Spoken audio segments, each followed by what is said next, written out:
Hey programmers, this is a short little video answering a question that someone had sent in about displaying the max value of an array.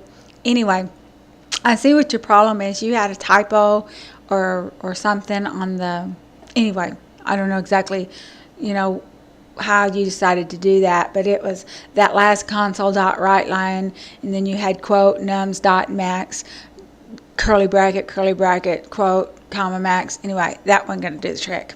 Anyway, so I did the program similar. I created my array and initialized it all in one line. And then this hello was just, before I started anything, I wanted to, make sure that I could write to a console because I don't do much console programs at all. And then I send each item of the array to the console, and then at first I just had the console write line nums.max and sent that to the console, but then I saw, well, you had done a variable first and then sent that, so I decided to do that instead. So anyway, let's run this.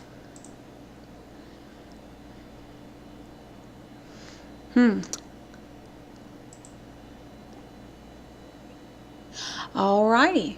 It did the maximum value and it did everything we wanted to do. So anyway, go ahead and give this a try and see if that doesn't work for you. Alrighty.